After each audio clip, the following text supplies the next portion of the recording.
예, 오늘 본문이 바벨탑 이야기죠. 이 바벨탑 이야기는 우리 교회 다니는 사람들 뿐만이 아니라 교회 다니지 않는 사람들 중에서도 성경에 아는 것이 있다고 하면 아마 이 바벨탑 이야기일 것입니다. 성경을 보면 이 일이 있은 때는 이제 노아 홍수 이후입니다. 노아 홍수 이후에 노아의 자손들이 굉장히 많아졌죠. 그래서 많은 민족을 이루었는데 그 많은 민족을 이루고 난 다음에 이제 있어지는 일들입니다. 2절을 보시면 한 무리의 사람들이 이렇게 옮겨 다니다가 시날이라는 이 평지에 도착을 했습니다. 그래서 이 시날이라는 지방에 도착을 해서 거기서 이제 거기서 정착하고 이제 살게 되었습니다. 그래서 이 바벨탑 사건의 무대는 어디냐? 시날 평지입니다. 시날 평지는 그때는 메소포타미아 지역이고 지금으로 말하면 이라크 땅입니다. 자, 이 사람들이 왜 여기에 오게 되었는지는 성경에 뭐 나오지 않으니까 잘 몰라요. 그러나 이들은 온 땅 위에 이제 더 이상 흩어지지 말고 이제는 우리끼리 모여서 한번 살아가자. 이렇게 이제 의기투합을 하고 도시를 건설하고 탑을 쌓기로 했습니다. 우리가 3절 같이 한번 읽어볼까요? 3절 시작. 서로 말하되 자 벽돌을 만들어 견고히 굽자 하고 이에 벽돌로 돌을 대신하며 역청으로 진흙을 대신하고. 자, 거기 보면 벽돌로 돌을 대신하고 역청으로 진흙을 대신하자, 이제 이런 표현이 있는데 이게 이제 고대 세계에서 이제 획기적인 과학 발전이라고 볼 수가 있습니다. 이것이 이제 고대 메소포타미아 지역에 엄청난 변화를 가져온 그 신건축 기술이라고 할 수가 있습니다. 그전에는 돌의 무게 때문에 다 돌로 짓지 않습니까? 그러니까 돌 무게 때문에 뭐 큰 건물, 높은 건물을 지을 수 없었지만 이제는 벽돌로 지을 수가 있어요. 흙으로 벽돌을 만들고. 그러니까 벽돌은 작기 때문에 다루기가 쉽죠. 그리고 흙 대신에 역청을 사용해서 이것을 이제 연결을 하니까 이게 이제 작은 벽돌을 돌처럼 이제 강하게 이제 사용을 할 수가 있는 겁니다. 그리고 뿐만 아니라 그래서 높은 건물도 이제 지을 수 있게 됐습니다. 고대 바벨로니아에 바로 이러한 건물을 지구라트라고 하는데 지금도 이 지구라트는 인류 역사상 정말 불가사의한 하나의 건축물로 생각을 하고 있습니다. 이것이 어떻게 만들어질 수 있느냐? 바로 그때 이런 과학혁명이 있었기 때문에 가능했습니다. 그런데 이들이 한 일, 그 과학기술의 발달, 건축술의 발달로 한 일은 하나님의 뜻, 하나님의 계획과 정면 충돌하는 것이었습니다. 자, 이 사람들은 이렇게 말합니다. 4절 같이 한번 읽어볼까요? 4절 시작.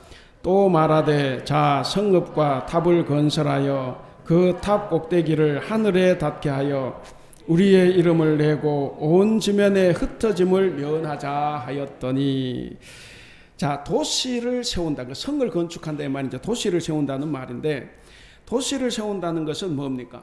이제는 하나님의 말씀대로 살지 않고 자기들이 세운 도시에 모여서 살겠다 하는 뜻입니다.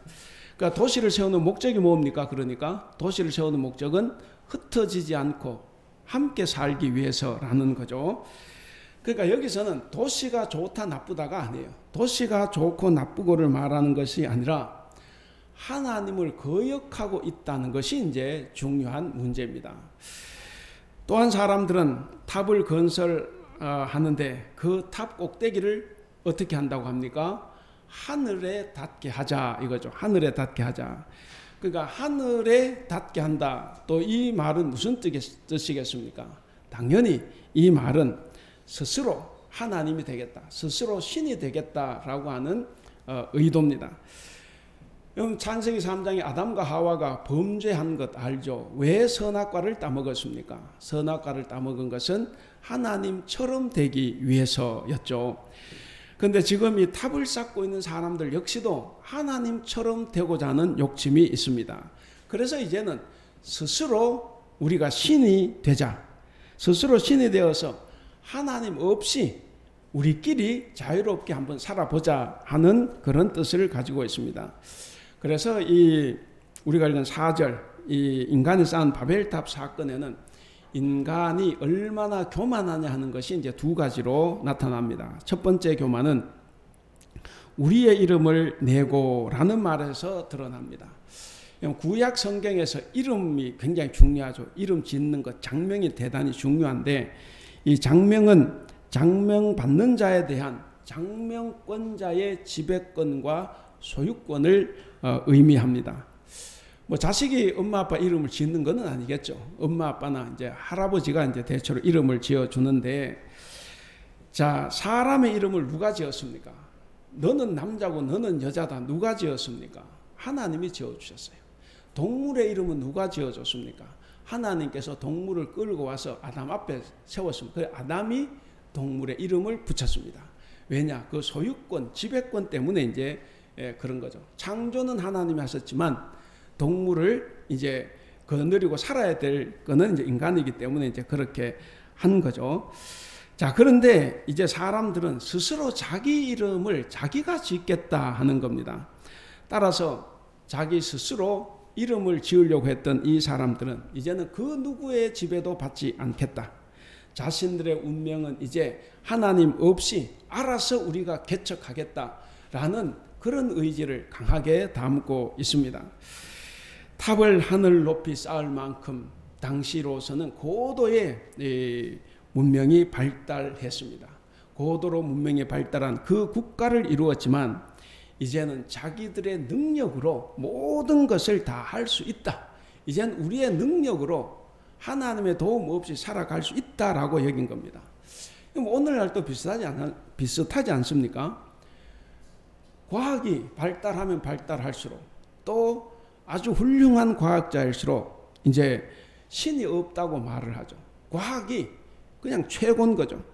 그래서 마치 자기들이 신이 되어서 모든 것을 다 할 수 있는 것처럼 여깁니다. 그것처럼 고대 이 바벨론의 사람들도 그랬다는 겁니다.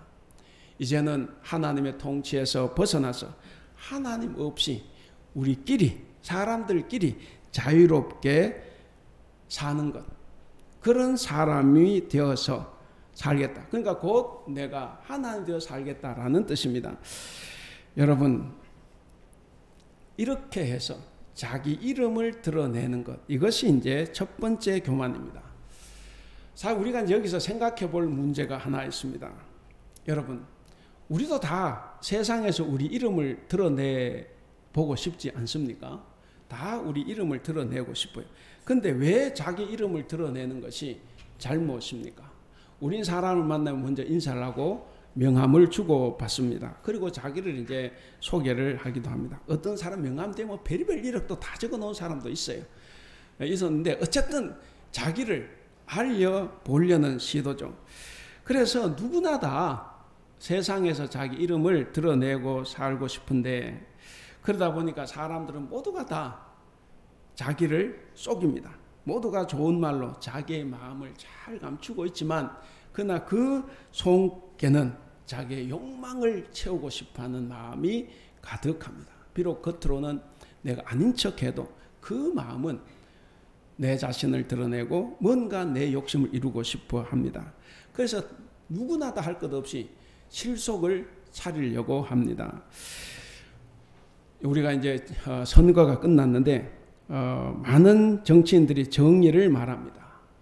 정의를 말하지만 실상은 자기가 권력을 갖기 위한 하나의 방법일 뿐이지 정말로 그 사람이 정의롭게 살아가느냐, 그건 의문입니다. 바로 그런 것이 사람입니다.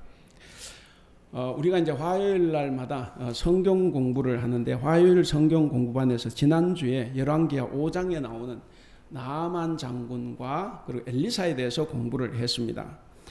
자, 엘리사는 병고침을 받은 대가로 주는 나아만의 엄청난 재물, 예물을 받지 않았어요. 거절했습니다. 왜 거절했는지 아십니까? 만약에 엘리사가 그 재물, 그 예물을 받았다고 하면 어떻게 됩니까? 분명히 이 나아만 장군 엘리사에게 선지자님, 나의 병을 고쳐주셔서 감사합니다 라고 인사를 하고 떠날 거예요. 그 사람은 하나님이 아니라 엘리사를 기억할 겁니다. 그래서 아마 1년에 한두 차례, 적어도 1년에 한 번씩은 엘리사에게 큰 선물을 보낼지도 모릅니다. 근데 엘리사가 바라는 건 그게 아니에요. 자기 이름이 드러나고 자기가 선물을 받아서 무슨 부자가 되는 것이 아니었습니다. 엘리사가 바란 것은 오직 하나였어요. 나만이 오직 하나님의 이름을 기억하고 하나님을 섬기는 사람이 되기를 원했습니다. 그래서 엘리사는 때마다 자기 이름을 기억하고 선물을 보내주는 그런 나만이 아니라 매일매일 하나님의 이름을 기억해서 하나님을 섬기고 하나님을 예배하는 사람으로 살아가기를 원했습니다. 그래서 엘리사가 선물을 거절했을 때 놀라운 변화가 일어납니다. 엘리사가 선물을 거절하기 이전에는 엘리사는 병을 낫게 해주신 하나님만이 정말 참신입니다. 이것까지는 고백했지만 근데 선물을 거절했을 때 달라져요. 내가 이제부터는 우리나라에 돌아가서도 나는 하나님만 섬기겠습니다. 이렇게 결단을 하고 돌아갑니다. 바로 엘리사가 원했던 것이 그거예요. 그래서 선물을 받지 않았습니다.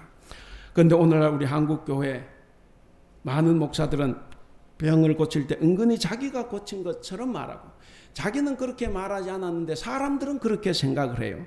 그래서 고침을 받고 나면 늘 기억하고 늘 그 목사가 고마운 거예요. 그 목사가 자기 병을 고쳐준 거죠. 그러다 보니까 이 목사가 선물도 사례도 두둑하게 받습니다.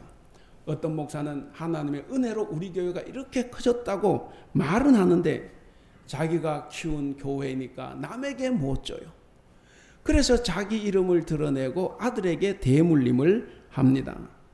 어떤 학생은 하나님 은혜로 합격했다고 말해놓고는 자기 실력으로 들어갔음을 돌아다니며 간증하며 자기 이름을 자랑하고 있습니다. 바로 이런 것들이 뭐냐? 하나님의 이름이 아닌 은근히 자기의 이름을 드러내고자 하는 그런 우리의 교만함의 신뢰들입니다. 자, 두 번째 교만은 창세기 1장 28절에 보면 온 땅이 흩어지라는 명령이 있죠. 거기에 보면 생육하고 번성하여 땅에 충만하라. 땅에 충만하라는 말은 떠나서 모든 땅으로 다 다니라는 거죠. 여러분 이 명령은 창세기 1장 28절에만 나오는 게 아니에요. 노아 옹수 이후에 9장 1절과 7절에도 나옵니다. 거기서도 여전히 하나님께서 노아의 후손들에게 흩어져서 땅에 충만하라고 이야기를 합니다. 그런데 여기에 나온 이 노아의 후손들은 그것을 거부한 거예요. 정면으로 거부하고 이제 우리가 흩어지지 말자 이렇게 이제 말을 하는 거죠. 이러한 인간의 교만에 대해서 하나님께서는 인간의 언어를 혼잡하게 다시 말하면 뒤섞어 버렸습니다. 그래서 바벨탑 건축을 중단시키셨습니다. 인간이 하나님의 자리를 차지하려고 하는 이런 교만한 생각과 계획은 결코 성공하지 못하고 또 성공하지 못할 뿐만 아니라 도리어 회복할 수 없는 파멸에 이룰 수 있다는 것을 우리에게 말씀해 줍니다. 따라서 우리 사랑하는 성도 여러분, 우리는 하나님의 피조물로서의 우리의 본분을 벗어나면 안 됩니다. 우리가 하나님과 같이 되려고 하거나 내가 내 자리가 아닌 남의 자리를 탐하거나 하는 이런 교만한 행동을 해서는 안 됩니다. 오히려 하나님 앞에 우리가 머리를 조아리고 무릎을 꿇어 하나님의 이름을 온전히 높여야만 합니다. 여러분, 겸손은 영광의 첩경이지만 그런데 교만은 실패의 앞잡이가 된다는 것을 꼭 기억할 수 있기를 바랍니다. 자, 하나님은 탑을 쌓고 스스로 신이 되려고 하는 인간을 그냥 두고 볼 수 없었습니다. 그래서 하나님께서는 이 일에 개입하시기로 마음을 먹습니다. 우리 5절 같이 읽어보겠습니다. 5절 시작. 여호와께서 사람들이 건설하는 그 성읍과 탑을 보려고 내려오셨더라. 자, 사람들은 자기가 쌓는 탑의 꼭대기가 하늘에 닿을 것이다 라고 생각했어요. 얼마나 교만합니까? 자기들이 신기술을 개발했으니 이제는 하늘까지 갈 수 있다 이렇게 생각을 했습니다. 그런데 인간들이 쌓은 그 탑이 아무리 크고 훌륭하고 위대하고 대단하다고 해도 하나님이 보실 때는 보잘것없는 초라하고 그리고 작습니다. 그래서 하나님께서는 그 표현을 보세요. 내려오셨더라. 이게 이제 풍자적인 거죠. 하나님께서 내려오셔야만 볼 수 있어요. 뭐 같이 가면서 네가 크네 내가 크네 하지만 저 101빌딩 그 전망대 88층에 있습니까? 거기만 올라가도 나 사람 보이지도 않아요. 그저 보이면 점 하나에 불과한 거죠. 근데 하늘에서 하나님 보실 때는 인간들이 아무리 큰 건물이라고 막 대단하다고 생각해도 하나님 보시면 보이지도 않아요. 그래서 하나님께서는 내려오셔야만이 볼 수밖에 없는 그런 보잘것없는 것들이었습니다. 하나님께서 사람들이 하는 일을 보시고서 말씀하십니다. 7절 같이 읽어보겠습니다. 7절 시작. 자, 우리가 내려가서 거기서 그들의 언어를 혼잡하게 하여 그들이 서로 알아듣지 못하게 하자 하시고, 자, 내려가서. 그러니까 이 3절에 보면 아까 우리 3절에서 보면 사람들이 서로 말했다 그랬지 않습니까? 서로 소통이 잘 됐죠. 근데 여기 7절에서는 어떻습니까? 소통이 안 돼요. 하나님께서 사람들이 서로 알아듣지 못하게 하셨다 하는 거죠. 그러니까 언어를 혼잡하게 했다 이 말은 두 가지 의미가 있습니다. 우리가 아는 대로 첫째는 언어가 말이 달라졌다. 그래서 우리가 말을 그때부터 세상의 언어가 이제 중국말 있고 한국말, 일본말 있고 이제 이렇게 생각하지 않습니까? 그렇게 언어가 여러 가지로 생겼다 이런 말도 되지만, 근데 사실 성경의 더 중요한 의미는 뭐냐면 서로 간에 의사소통이 안 되었다 하는 겁니다. 이게 같은 언어로 말을 해도 서로 소통이 안 됐다는 거죠. 이건 부부간에 의사소통 잘 됩니까? 잘 되는 부부도 있겠죠. 우리 한국 사람끼리 만나서 결혼을 해도 어떤 부부는 평생을 사는데 소통이 안 돼서 정말 속 터지는 부부도 있어요. 그러니까 왜 같은 말을 쓰는데 소통이 안 됩니까? 늘 자기 주장만 하거든. 자기 생각만 고집합니다. 자기의 생각만 관철시키려고 합니다. 그리고 자기 마음대로 하려고 해요. 야, 우리 뭐 먹을래? 네 좋아하는 거 먹으러 가자. 그래서 나는 짜장면 좋아해요. 그래, 짜장면 먹지 말고 자기 좋아하는 치킨 먹으러 가자는 거죠. 결국 그리로 가요. 그러니까 이게 이제 같은 말을 써도 이제 이게 안 되는 겁니다. 같은 말을 하고 같은 언어를 써도 서로 의사소통이 되지 않을 때가 얼마나 많은지 모릅니다. 하나님을 제외하고 인간들끼리 결합을 하면 잘 될 것 같아요. 그럼 오히려 자유롭게 잘 살 것 같지만 근데 의사소통이 되지 않습니다. 차라리 하나님께서 함께 하시면 의사소통이 할 때 기도해서 하나님께 지혜라도 여쭤보죠. 근데 하나님이 계시지 않으니까 의사소통이 되지 않아서 결국 서로 싸우다가 뿔뿔이 흩어지고 헤어지고 맙니다. 우리 9절을 같이 한번 읽어보겠습니다. 9절 시작. 그러므로 그 이름을 바벨이라 하니 이는 여호와께서 거기서 온 땅의 언어를 혼잡하게 하셨음이니라. 여호와께서 거기서 그들을 온 지면에 흩으셨더라.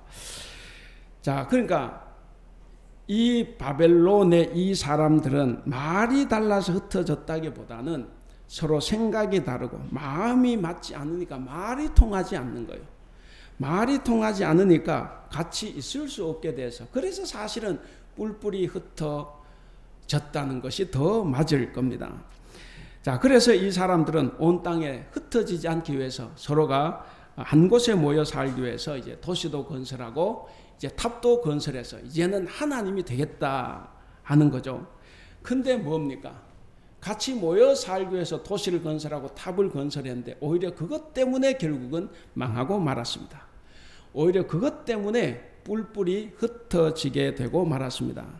결국 이들은 자기들의 이름을 남기기는커녕 오히려 하나님의 심판을 받아서 흩어지게 되었다 하는 말씀입니다. 오늘날 교회도 그렇습니다. 진실한 마음으로 하나님을 섬기는 교회는 의사소통이 잘 돼서 행복하겠지만, 그러나 사람의 생각이 많은 교회, 사람의 주장이 난무하는 교회는 절대로 의사소통이 되지 않습니다. 그래서 싸우고 갈라지고 흩어지고 맙니다. 여러분, 그러나 우리가 알아야 될 것이 있어요.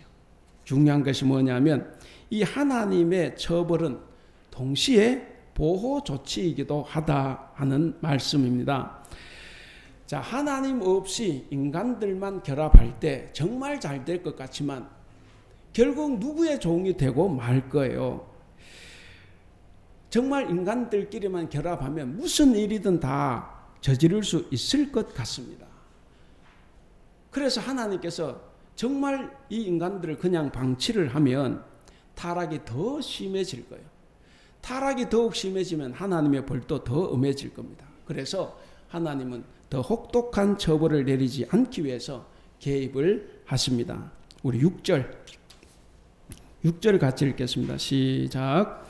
여호와께서 이르시되 이 무리가 한 족속이요 언어도 하나이므로 이같이 시작하였으니 이후로는 그 하고자 하는 일을 막을 수 없으리로다. 거기 끝에 하고자 하는 일을 막을 수 없을 만큼 인간들은 무엇이든지 다 하려고 한다는 거죠.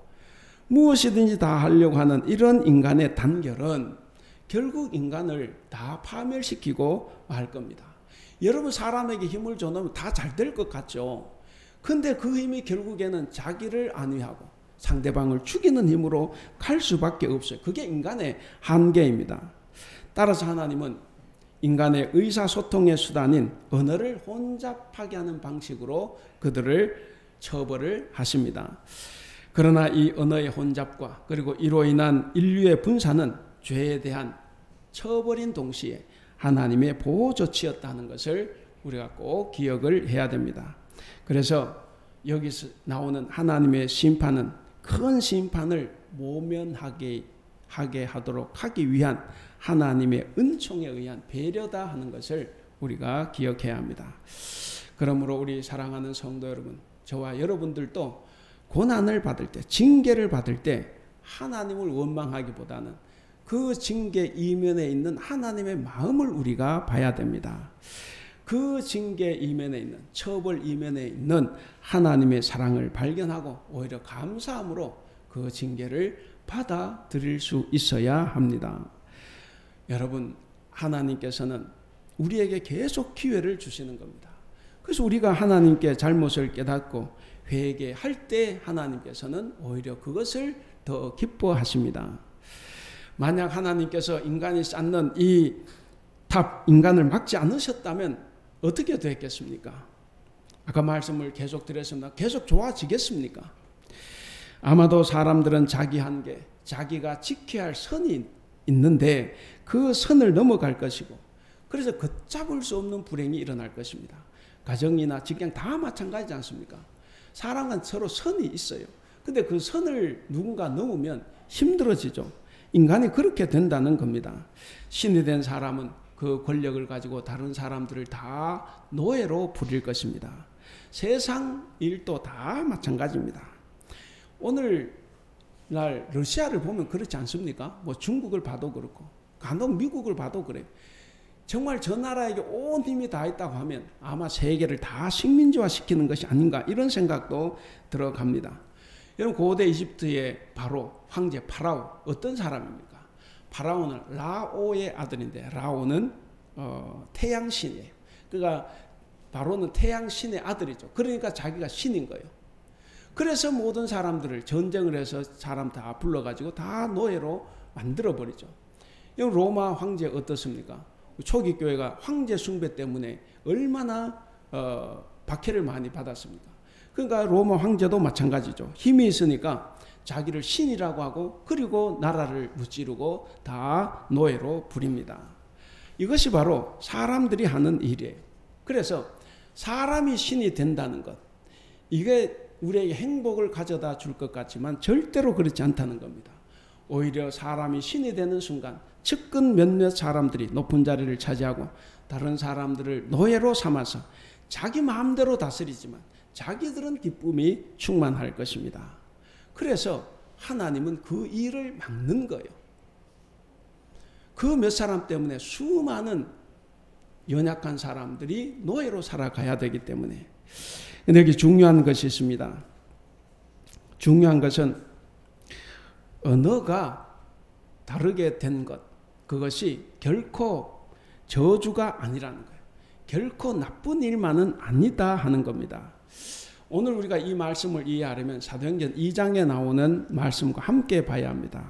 사도행전 2장을 보면 성령께서 기도하시는 제자들 가운데 나타나십니다. 거기에 임하셔서 저들이 다 각기 자기 나라 말로 하죠. 일본 사람 일본말, 한국 사람 한국말, 미국 사람 미국말, 이렇게 자기 언어로 말하는데도 어떻습니까? 다 알아들어요. 아, 생각났다. 한비야. 그분이 전 세계를 여행을 했지 않습니까? 제가 한번 봤더니 네팔에 갔는데 네팔의 한 아줌마 집에 들어가서 말도 통하지 않는데 하루 밤새도록 울면서 대화했대요. 뭐 말이 통합니까? 말이 통하지 않아도 그렇게 마음이 통할 수가 있다 하는 거죠. 그래서 여기도 마찬가지, 각기 자기 나라 언어로 말하는데도 뭘 알아듣게 되었습니다. 그래서 이 사건에서 알 수 있는 것이 뭐냐? 이 사건에서 알 수 있는 것은 절대로 갈라졌던 언어가 하나로 합쳐진 것이 아니에요. 언어가 하나로 통일된 게 아닙니다. 말은 여전히 여러 가지였습니다. 근데 서로 알아들었다 하는 거죠. 서로 이해했다는 겁니다. 사람들 사이에 소통이 일어나기 시작했다는 거예요. 다른 사람의 마음을 이해하고 다른 사람의 생각을 서로 나누게 되었다 하는 거죠. 이게 이제 놀라운, 그러니까 오순절 성령이 임했을 때 그러니까 달라진 말이 악이었으면 서로 언어가 합쳐졌겠죠. 근데 그게 아니라 다른 말로 하는데도 서로 알아듣게 되었다 하는 겁니다. 그래서 세상에 다양한 언어들이 생긴 것은 하나님이 내리신 재앙이 아니라 오히려 하나님의 은혜다 하는 것을 우리가 알 수가 있습니다. 다양한 언어들 때문에 사람들이 서로 달라요. 다르게 생각하고 다른 삶을 살아옵니다. 그래서 인류의 삶이 다양하고 풍요로운 겁니다. 하나의 삶만 살고 있으면 어디 가도 그 사람 보면 여러분 뭐 기분 좋겠습니까? 좀 달라야 가서 적응하는 맛도 있죠. 대만에 왔는데 한국하고 똑같아. 어떤 사람은 좋겠지만 그게 지겨울 수도 있어요. 오히려 다르기 때문에 더 좋을 수가 있습니다.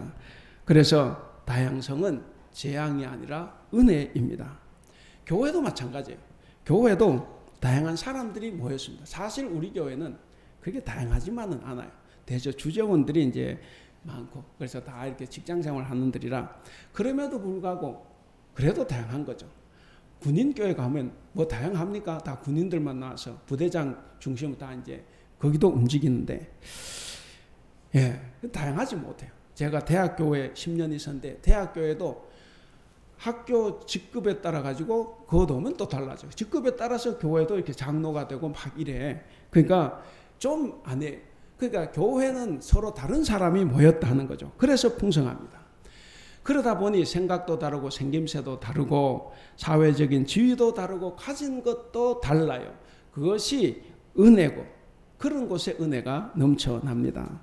바벨론 공동체의 문제는 뭐냐면 이 언어의 다양함 때문에 사람들이 서로를 이해하지 못하게 되었다라는 것인데 따져놓고 보면 이미 그 전에 이 사람들은 이미 소통이 안 됐을 겁니다. 그러니까 하나님께서 언어를 나누시기 전에 이미 그들은 소통이 불통이었을 가능성이 많습니다. 그럼 생각해 보세요. 이 중동, 이라크 그 뜨거운 날에 이런 도시를 건설하고 높은 탑을 건설할 때 그 과정이 어떻겠습니까? 어떤 사람은 지도 감독만 하고 설계만 하려고 하고 어떤 사람은 말만 하고 어떤 사람은 그 일만 하는 거죠. 여러분 인간들이 그렇게 모였을 때 그게 잘 돌아가겠습니까? 아마 하나님께서 그 처벌하시기 전에 이미 그들은 불통으로 치달았을 것입니다.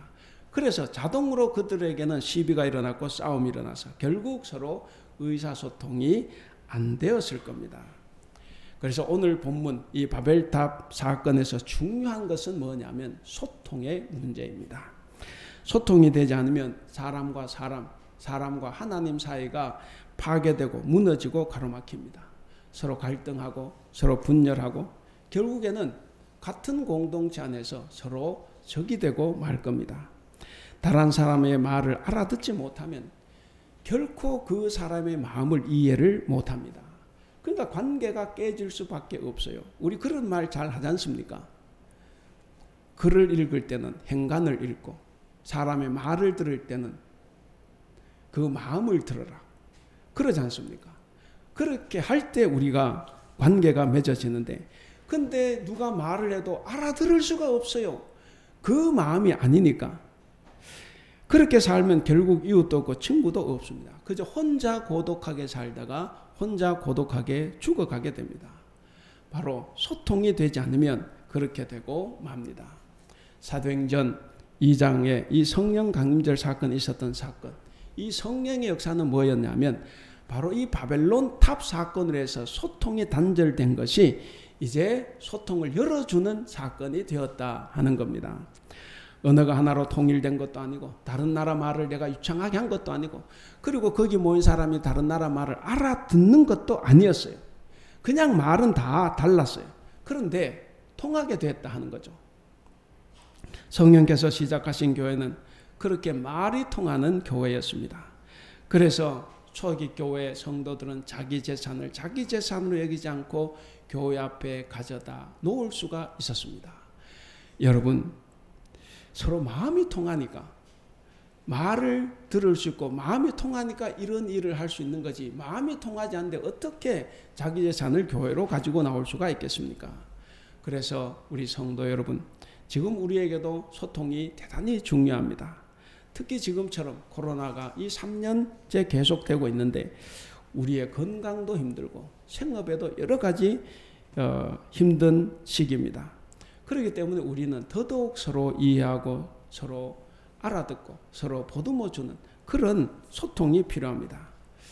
지금 내가 무슨 말을 하는지, 지금 내가 무슨 생각을 하고 있는지, 지금 내가 어떤 상태에 있고 어떤 어려움을 겪고 있는지 말할 수 있어야 되고, 그리고 그런 말을 들을 수 있는 사람이 있어야만 합니다. 그것이 교회이고 그것이 진정한 성도라는 것입니다. 그리고 그렇게 될 수 있다고 하면 그것은 성령의 역사입니다.